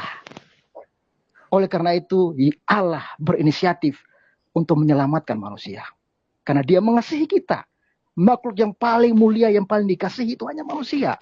Serupa segambar dengan Allah, tapi rusak oleh karena dosa. Oleh karena itu Allah memperbaiki itu dengan apa? Ya, untuk menyelamatkan manusia. Kalau Allah datang langsung, manusia hangus. Karena Allah kudus. Oleh karena itu, caranya ya harus jadi manusia. Merendahkan diri. Mengambil rupa seorang manusia. Itulah Yesus Kristus. Allah, makanya kelahirannya dahsyat kan? Oleh Roh Kudus. Maria mengandung. Bukan oleh Yusuf. Oleh Roh Kudus. Saudara cari saja siapa yang mengandung tiba-tiba tanpa ada hubungan suami istri. Tidak ada. Hanya Yesus. Bandingkan tidak ada. Lalu apa yang dia buat? Ya selama dia hidup, Dia menunjukkan siapa dia. Mujizat demi mujizat, orang mati bangkit. Coba cek siapa yang bisa buat itu. Lalu dia mati. Karena memang itulah cara untuk menyelamatkan manusia, harus ada korban darah. Dalam PL, darah domba. Ya, itu sebagai lambang lembu. Intinya darah itu sebagai penyucian, tapi itu terbatas. Tiap kali dosa, potong lagi lembu. Paling miskin ya merpati. Dosa lagi, potong lagi. Oleh karena Yesus datang, ya, gambaran sebagai anak domba yang sempurna. Pengorbanannya, darahnya tercurah, itu lambang darah itu sebenarnya penyucian. Tubuhnya tercabik-cabik. Dan ketika dia mati, saudara, dia mati bukan karena ditombak. Paham? Ini sering sekali salah. Dia mati karena dia menyerahkan nyawanya. Ya Bapa, ke dalam tanganmu kuserahkan. Artinya apa? Yesus berkata, aku berkuasa menyerahkan dan mengambilnya kembali. Karena dia Allah. Dia berkuasa atas segala sesuatu. Sebagai manusia, ini bukan sebagai Tuhan dia mati loh. Sebagai manusia, dia mati. Tetapi banyak teman-teman kita cuma soroti mati. Sadar, dia hari ketiga bangkit. Kenapa dia bangkit? Ya karena memang dia Tuhan. Dan saudara perlu ketahui, kedatangannya telah dinubuatkan, kematiannya telah dinubuatkan, bahkan selama dia hidup, sebelum dia mati, dia mengatakan anak manusia akan diserahkan. Ya, akan dianiaya, bahkan mati. Tetapi hari yang dia akan bangkit, saudara, hanya Tuhan yang tahu tentang masa depan. Tidak ada orang yang bisa tahu tentang masa depannya. Hanya Tuhan yang tahu dari awal sampai akhir tentang suatu kehidupan. Karena dia memang pencipta penguasa. Saudara, tidak ada manusia yang tahu, oh saya besok akan mati ditabrak oto. Tidak ada. Oh saya besok akan mati karena minum racun. Tidak ada. Yesus tahu dia mati karena dia ingin menyelamatkan saya dan saudara. Murka Allah yang dahsyat itu, yang mengerikan itu, dicurahkan, ditimpakan kepada Kristus. Lalu saudara, dia bangkit dari kematian, sudah 3 hari dalam kubur. Guys, dia bangkit. Coba cek siapa yang pernah mati dan bangkit. Sudah 3 hari dalam kubur. Tidak ada. Kalau bukan Tuhan, siapa lagi coba? Mikir. Lalu ketika dia mati, dia bangkit. Bukan hanya itu, dia menambahkan diri, saya ini. Orang yang pribadi yang disalibkan, tapi bangkit. Paku ditunjukkan. Jadi, yang mengatakan bahwa bukan Yesus yang mati itu memang omong kosong sekali. Tidak paham Alkitab itu. Dia bangkit. Hari yang ke-40. Dia naik ke surga. Kenapa dia ke surga? Ya, karena dia asalnya dari surga. Allah yang maha kuasa dari surga. Ketika dia mati di kayu salib, dia sudah selesai. Dosa hanya diselesaikan oleh darah Kristus. Tidak bisa dengan amal ibadahmu. Tuhan tidak bisa disogok dengan kebaikanmu. Tuhan kurang baik apa? Tuhan kurang kaya apa? Hujan panas yang kau dapat karena kebaikan Tuhan. Lalu hanya karena engkau sedekah sama orang, terus kau bisa sogok Tuhan, dosa diampuni. Ini kan mikir, nggak akal gitu loh. Tetapi Yesus mengerjakan penebusan itu, lalu naik ke surga. Dan dia berkata, aku akan datang kembali. Aku pergi ke surga menyiapkan tempat bagimu. Saya lebih percaya kepada orang yang dari surga. Ketimbang kepada orang yang mengaku-ngaku mendapat firman Tuhan. Saya percaya. Pak Tamparagi lebih percaya saya kalau saya ajak NTT. Karena saya asli orang NTT. Daripada orang Jawa yang ajak Pak Tamparagi, pasti nggak mau. Itulah surga. Yesus dari surga mengajak kita. Kalau kau percaya, dosamu diampuni. Selesai. Dan orang yang percaya, ini sering juga orang kabur-kaburkan. Oh iya, kan sudah percaya Yesus bebas dong berbuat dosa. Hei, Bahlul. Engkau percaya Yesus, Roh Kudus akan bekerja, akan menuntun hidupmu lebih baik. Bukan supaya Anda selamat, tidak. Karena ada Roh Kudus akan menuntun orang lebih baik, semakin serupa dengan Tuhan. Jadi kalau ada orang Kristen yang percaya Yesus mengaku, tetapi mabuk tiap hari, judi tiap hari, perempuan tiap hari, tidak ada pertobatan, itu percaya kosong. Kalau orang yang percaya Yesus, saya tahu saya teman Allah, akan mengubahkan hidup orang itu menjadi baik. Paulus penjahat, pembunuh, ketika percaya Yesus diubahkan menjadi seorang hamba Tuhan yang luar biasa. Jadi tuduhan-tuduhan yang konyol yang mengatakan orang yang percaya Yesus bebas berbuat dosa, lalu selamat, itu tuduhan-tuduhan yang tidak berdasarkan Alkitab, hanya berdasarkan pikiran mereka yang jelek tentang kekristenan. Ya, itulah alasan saya kenapa menyebarkan video itu, supaya orang-orang yang Kristen yang beranjak mau pindah ke tempat lain itu sadar. Sedangkan Al-Quran pun mengatakan, percayalah kepada Injil, percayalah kepada Sabur, percayalah kepada Taurat. Menurut Muhammad KC. Makanya saya katakan, kalau ini benar, ya bertobatlah. Tetapi kalau ini tidak benar, kasih dalilnya. Kira-kira begitu, Pak. Oke. Wow, mantap. Ya, teman-teman bisa lihat Pak Pavel ya. Dia menghadapi tuntutan hukum, tapi masih memberitakan Injil. Wow. Dan Pak Pavel nggak buta huruf, buta hukum ya Pak ya? Berarti Bapak umi juga dong Pak? Kayak Nabi Iya, umi saya dong, buta. Pak. Iya, buta hukum saya, Pak. Buat teman-teman yang suka sama yang umi-umi gitu, nih Pavel 88 nih umi nih. Nggak ngerti hukum ya Pak? Tapi masih memberitakan Injil. Iya, hukum. Oke. Sepertinya Pak Muhammad KC ada kesulitan untuk bergabung sama kita, tapi saya update aja. Pak Muhammad KC itu tinggalnya di dekat ya di Jabodetabek lah, dan dia hari ini nggak bisa pulang karena di rumahnya itu ada orang yang lagi nungguin gitu. Kita juga nggak tahu itu siapa. Sebenarnya saya mau ngajak live, cuma dia bilang tadi dia di hotel dan itu signalnya kurang bagus.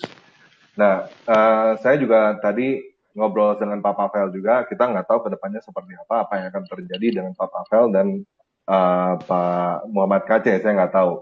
Tapi yang pasti ini kita harus bersiap-siap untuk menghadapi gugatan hukum, kan Pak Pavel sama Pak Muhammad KC harus menghadapi gugatan hukum. Makanya tadi saya minta rekening Pak Pavel dan juga Pak Muhammad KC, tapi saya pikir karena ini berdua, saya minta dengan rekening Pak Pavel aja untuk dicantumkan di bawah di deskripsi video ini, di posting di pertama buat teman-teman siapa yang mau mendukung support Pak Pavel dan juga support Pak Muhammad KC untuk menghadapi ya keadaan begini. Soalnya kita tahu seperti ini, seperti tadi yang Pak Muhammad KC juga ngobrol sama saya juga bingung mesti gimana. Jadi dia lagi nggak bisa pulang gitu intinya. Dia nggak tahu mesti kemana juga sekarang ini. Ya, buat teman-teman yang merasa tergerak, silakan itu ada nomor rekening di bawah video ini, silakan dukung mereka. Oke, itu langsung rekening Pak Pavel, nanti Pak Pavel yang akan diskusi, yang akan support ke Pak Muhammad KC, karena saya juga tidak akan membuka siapa Pak Muhammad KC dan di mana dia berada. Gitu. Karena dia ya dekat sini sih, dekat-dekat gitu, dekat daerah Jabodetabek lah. Ya, dan itu ya cukup bahaya gitu. Jadi saya close, yang akan saya buka adalah bisa hubungi Pak Pavel 88. Dan juga channelnya Pavel 88 saya sudah taruh linknya di bawah video ini buat teman-teman yang belum tahu, yang mau subscribe silakan subscribe. Sekalian iklan Pak, numpang Pak, ada yang mau lewat gitu. Oke, siap. Nah, oke. Jadi ada yang mau ditambahkan lagi Pak Verbum Veritatis atau Pak Alex untuk teman-teman yang lain? Soalnya banyak dengan kejadian ini juga banyak teman-teman yang lain ya, yang Kristuber lain juga ngomong sama saya, ini jadinya gimana nih, dikit-dikit dilaporin, dikit-dikit dilaporin, maksudnya apa gitu. Buat teman-teman mungkin bisa kasih masukan buat Kristuber, teman-teman Kristuber yang lain gimana Pak? Silakan. Saya dulu. Boleh Pak Verbum dulu. Boleh. Untuk Pak Pavel, kami mendoakan Bapak, ya kami mendoakan Bapak, dan saya akan menginstruksikan kepada segenap sivitas akademika STTU Peritas Batam untuk mendoakan Bapak, menjadikannya sebagai salah satu pokok doa rutin mulai dari malam ini dan seterusnya. Dan jika ada bantuan-bantuan tertentu yang Bapak butuhkan, silakan kontak saya. Saya kira Bapak sudah pernah WhatsApp saya ya? Pernah Pak. Ya, nomor saya sudah ada di Bapak, silakan kontak saya. Jadi kita bisa bicara secara personal melalui WhatsApp atau melalui telepon. Dan saya hanya ingin bilang bahwa untuk percaya kepada Yesus itu tidak membutuhkan harga apapun. Untuk diselamatkan tidak membutuhkan harga apapun. Tapi mengikut Yesus itu mempertaruhkan segala-galanya. To believe in Jesus cost nothing, but to follow Jesus cost everything. Jadi tetap kuat di dalam Tuhan, dan jika Tuhan berkenan, Bapak akan ditolong untuk bebas dari masalah ini. Tapi Amin. kalaupun Tuhan mengizinkan untuk Bapak mengalami sesuatu yang buruk terkait dengan pelayanan penginjilan Bapak, maka terima itu sebagai satu anugerah dari Tuhan untuk menderita bagi Kristus, karena kita dipanggil bukan hanya untuk diselamatkan, tapi juga menderita bersama-sama dengan Dia.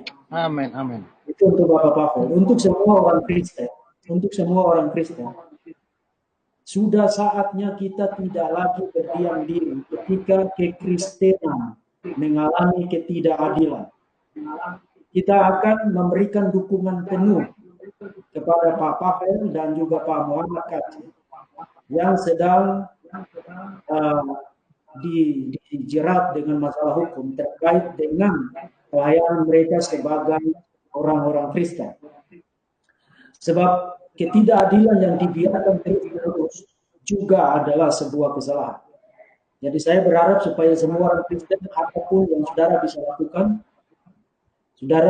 saya berharap saudara memberikan dukungan penuh kepada para hamba Tuhan, para pelayan, para apologet Kristen yang hari ini menaruh hidup mereka di garis depan dengan mengabaikan segala kenyamanan dunia ini demi pemberitaan Injil Tuhan Yesus Kristus di Nusantara ini.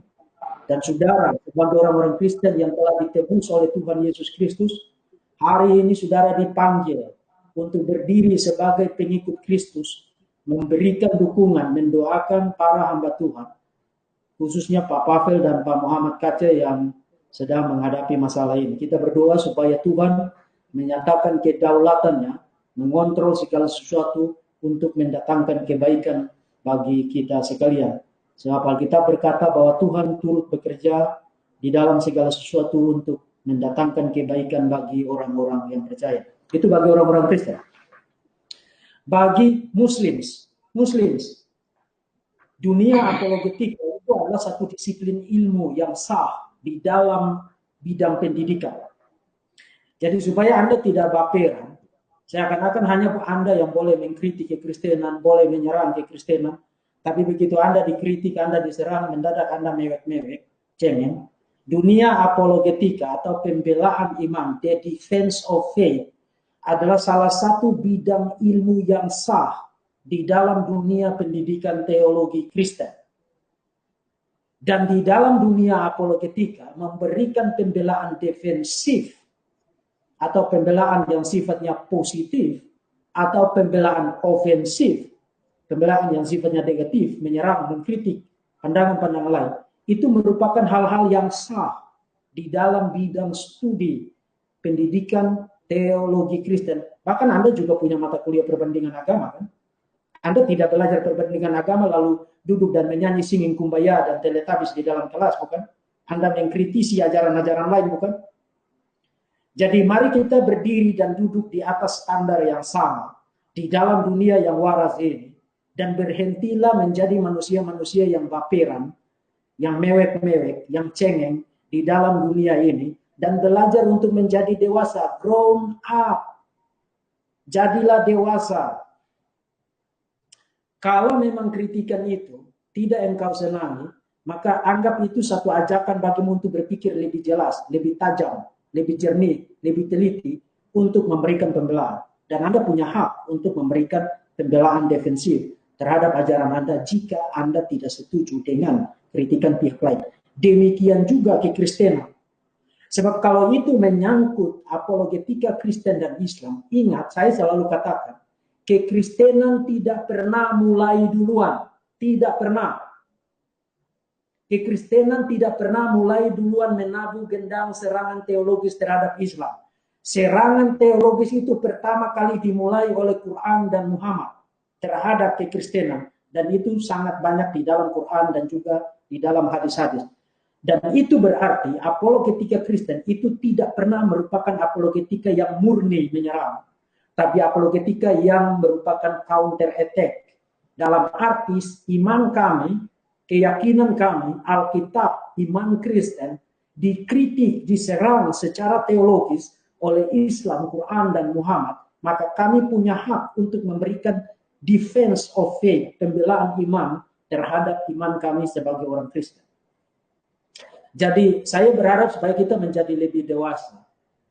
Betapapun kita tidak suka terhadap kritikan dari pihak lain terhadap keyakinan kita, kita diajak untuk menjadi dewasa, berpikir dengan jernih, dan memberikan respons secara intelektual dan secara bertanggung jawab. Dan kalau memang Anda merasa bahwa Anda punya kemampuan untuk ada di meja perdebatan, ada di meja diskusi untuk membela imanmu, maka silakan lakukan. Itulah yang dilakukan oleh orang-orang beradab dan berpendidikan di dalam dunia milik Tuhan, bukan melapor-lapor. Jadi berhenti menjadi orang-orang cengeng dan jadilah orang-orang dewasa yang menunjukkan kualitas intelektual yang patut dihargai.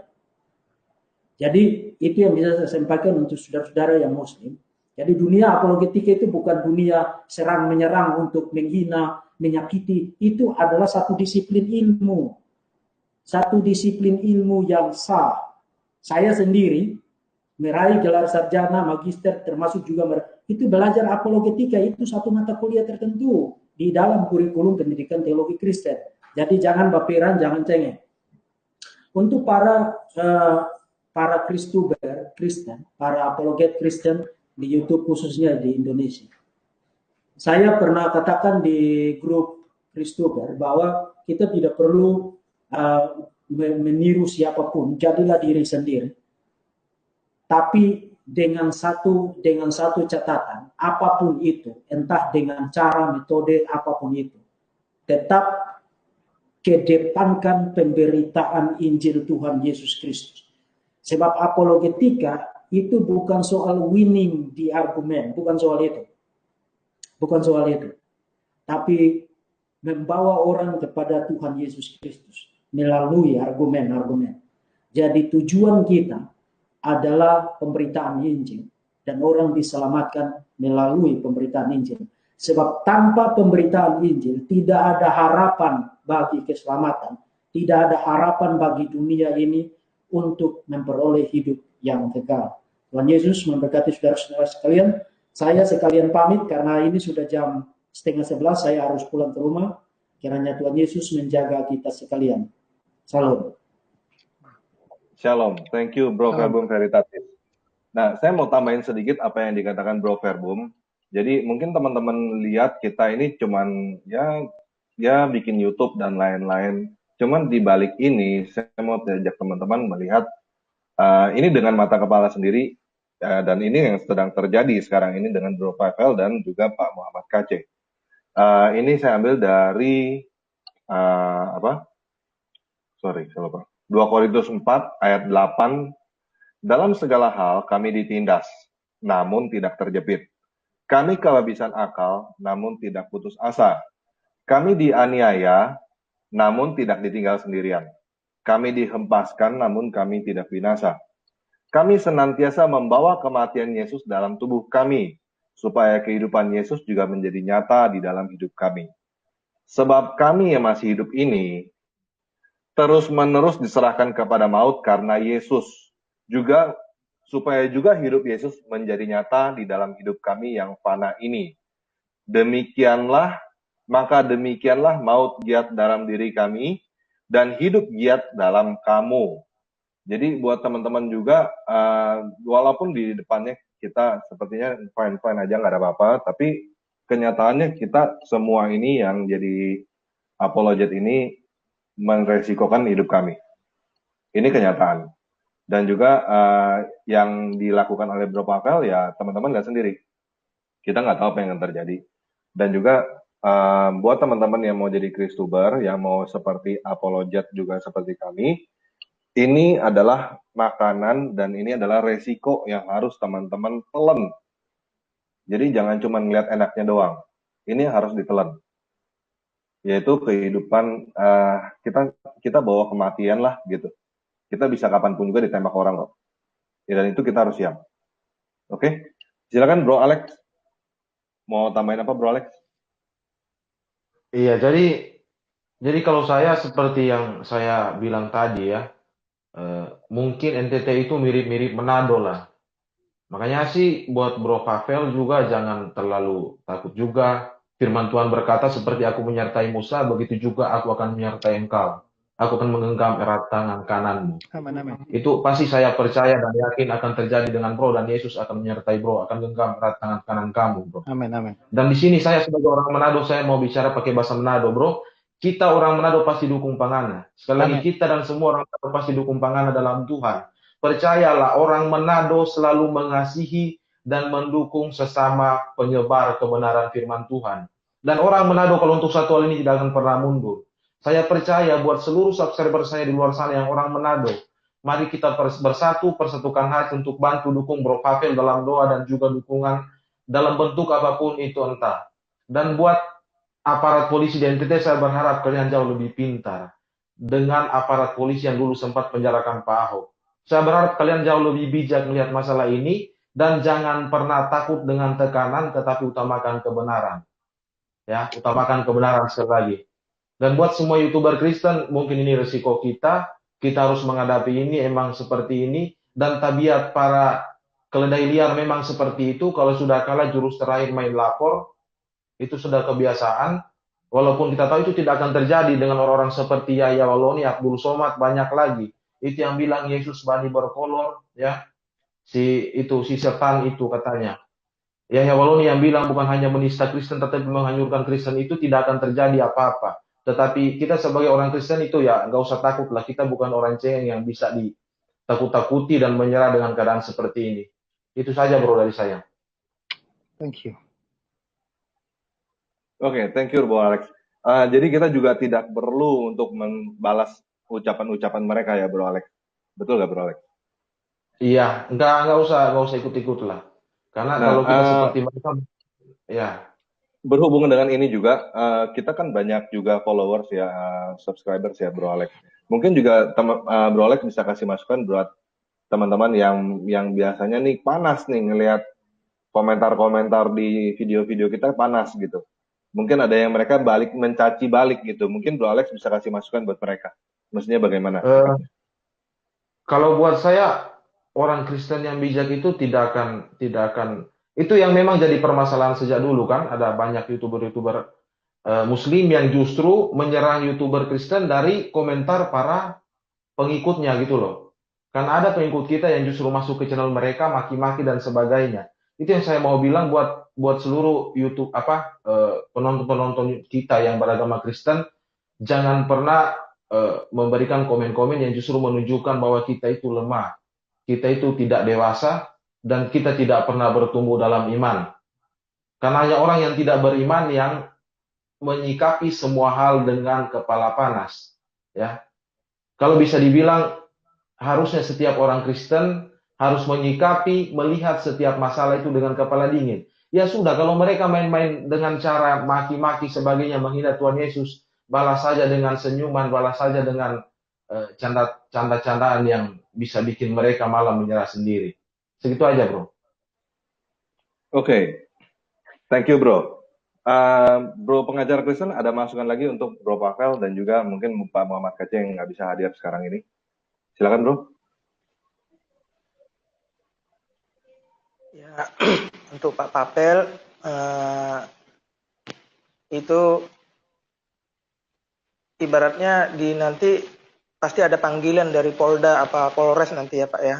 Ya hadapi aja dengan tenang gitu Pak.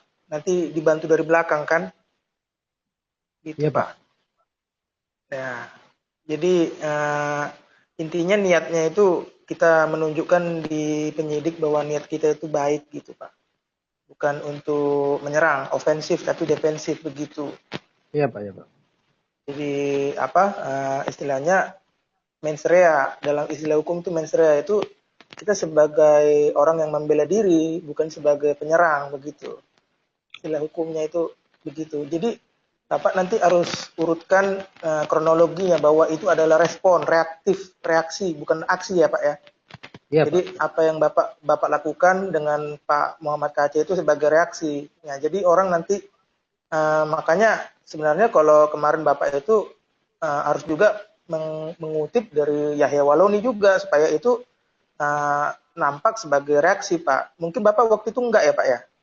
Enggak sempat lah, karena memang dalam videonya Pak Muhammad Kace sudah menyebutkan nama-nama mereka yang selama ini menyerang kekristenan dengan cara yang tidak etis lah begitu. Jadi menurut saya ya sudahlah, itu aja sebagai sekalian tangkapan kepada mereka supaya mereka bisa menjawab ini begitu.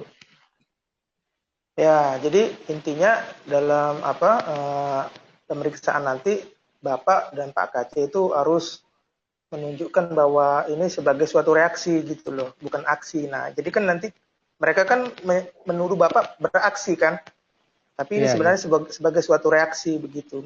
Makanya sebenarnya teknisnya kemarin itu Bapak memang sama Pak KC harus mengutip atau mencuplik gitu yang video-videonya Yahya, jadi semacam aksi reaksi begitu kan Pak.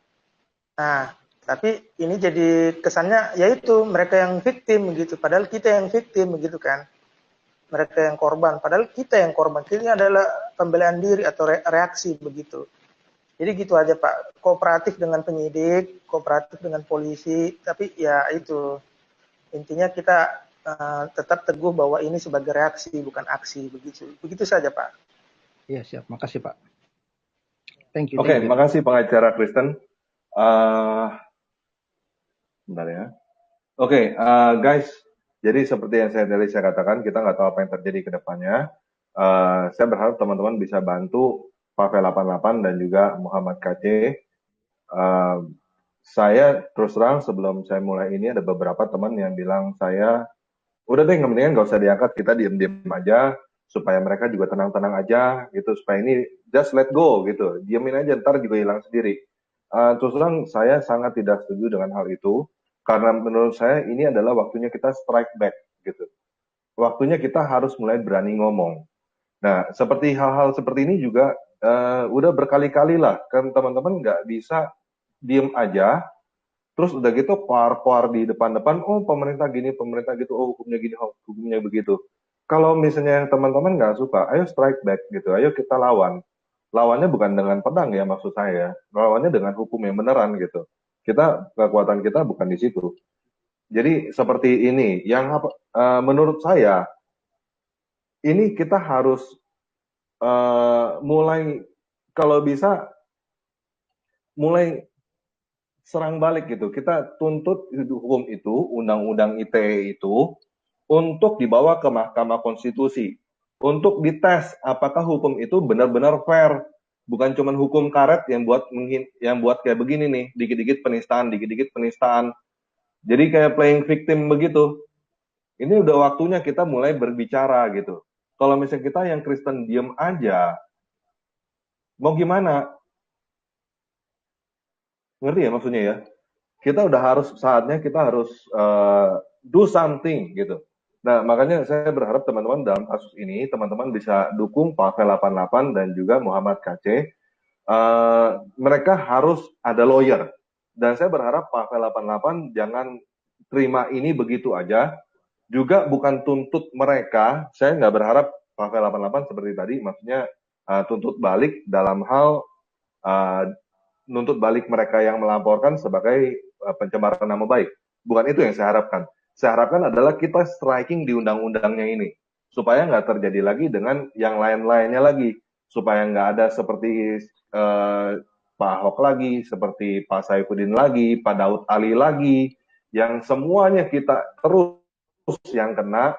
Dan juga kita nggak bisa nggak ngapa-ngapain, cuma sedikit-dikit kayak ini aja gitu. Dan saya berharap teman-teman mulai sekarang udah nggak usah takut gitu. Ini kita harus lawan. Soalnya kita nggak lawan, mereka nyerang kok. Kita mau nggak lawan, mereka nyerang. Dan seperti yang saya katakan dalam sebelumnya, memang itu kapanpun juga namanya Islam itu bisa menjadi radikal. Karena di dalam ajaran mereka, tertulis di dalam Al-Quran begitu, pancunglah batang leher mereka. Jadi kita mau memberitakan Injil, mau berbuat sesuatu, mau mendukung, mau fight back, mau membuat negara ini aman tentram, sebelum kejadian itu, kerusuhan lagi, atau mau kita baru berbuat sesuatu setelah kerusuhan. Kita udah pernah ngalamin sebelum-sebelumnya, dan terakhir 98, terus ada lagi bom ini, bom itu, bom ini, bom itu. Jangan diem aja.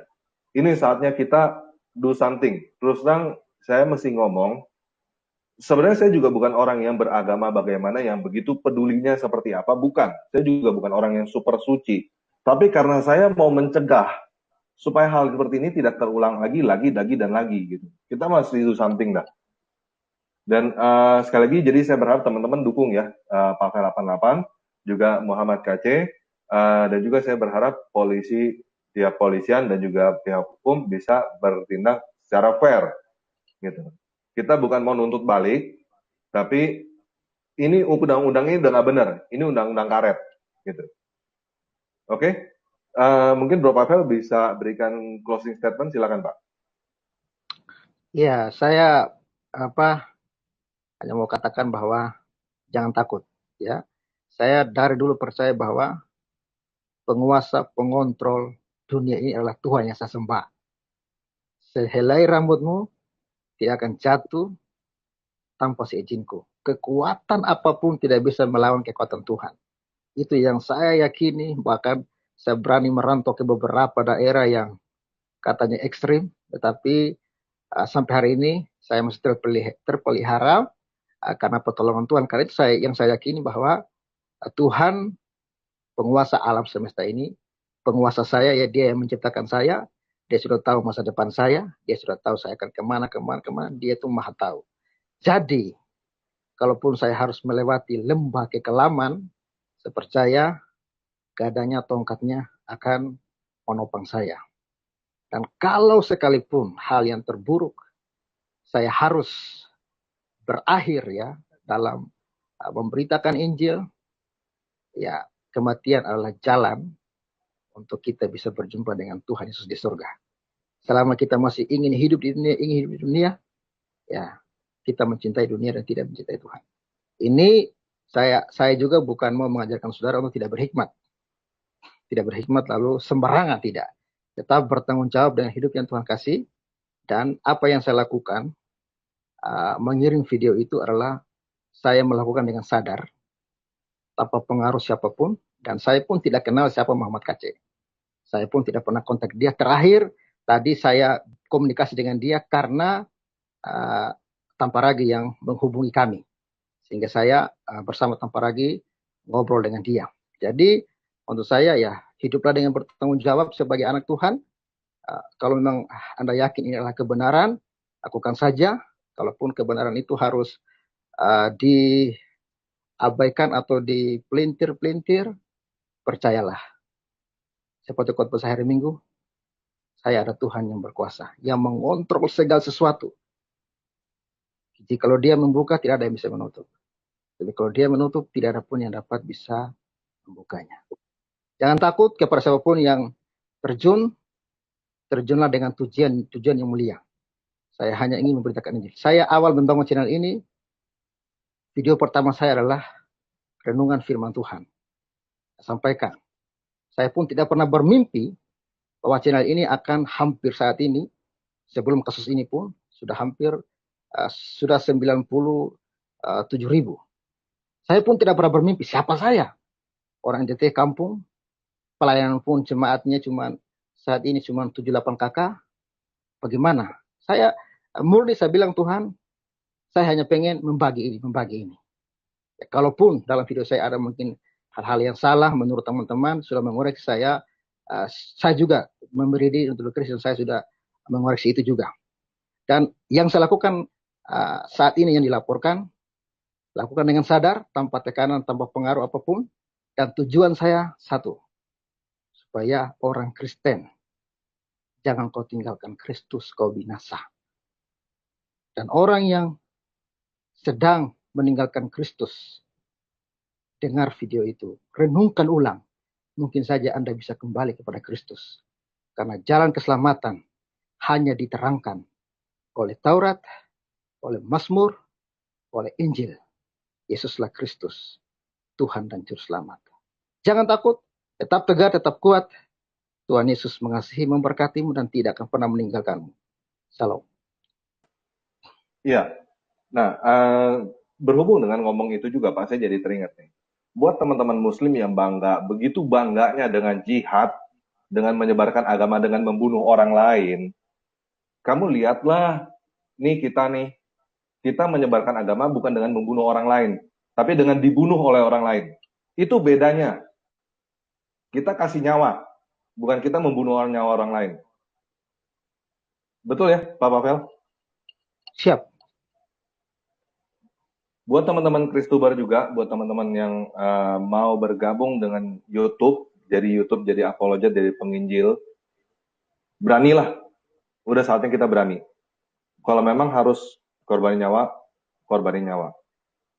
Itu juga yang saya waktu itu pernah katakan, ada saatnya. Nanti ada saatnya. Saya juga akan muncul kok. Tenang aja, belum waktunya sekarang. Oke? Puji Tuhan. Iya, saya sedikit lagi ya. Saya ya, pernah mendengarkan kata-kata teman, dia bilang nyawa manusia itu tidak sembarangan. Ya, jadi manusia itu tidak akan sembarang mati. Manusia itu hanya akan mati kalau Tuhan mencabut nyawanya. Jadi lihat saja orang yang sudah mau bunuh diri tapi tidak mati. Orang sudah celaka parah tapi tidak mati. Jadi tidak bisa menghindari maut. Semua akan berakhir. Tetapi pastikan Anda berakhir hidup dalam Kristus. Karena hanya itu jalan untuk ke surga. Di luar Kristus, Anda pasti binasa. Sekian. Ya, makasih banyak Bro Pavel. Jadi guys, hari ini kita nggak bisa terhubung dengan Pak Muhammad KC. Mungkin sebenarnya saya jadwalnya hari Sabtu depan untuk kesaksian Pak Muhammad KC. Judulnya Membongkar Kitab Kuning sebenarnya. Cuman karena kejadiannya kali ini, saya terpaksa saya harus cepetin. Tadi juga saya sebenarnya udah undang Pak Muhammad KC untuk bergabung dengan kita, tapi seperti ada kendala teknis, nggak bisa kita lakukan. Oke, sekali lagi saya ucapkan terima kasih buat teman-teman semua yang udah hadir. Tolong Bro Pavel dan Bro Muhammad KC tolong didukung. Saya juga sebelumnya juga belum kenal dengan mereka. Dari kejadian ini aja saya jadi kenal. Udah saatnya kita orang Kristen bukan saatnya berdiam diri. Kalau misalnya kita berdiam juga, jangan heran kalau suatu saat nanti di depan rumah kamu dibom. Terjadi kerusuhan di depan rumah kamu. Karena kamu diam aja. Oke? Sekian video kali ini. Yesus Kristus, penguasa kita, memberkati.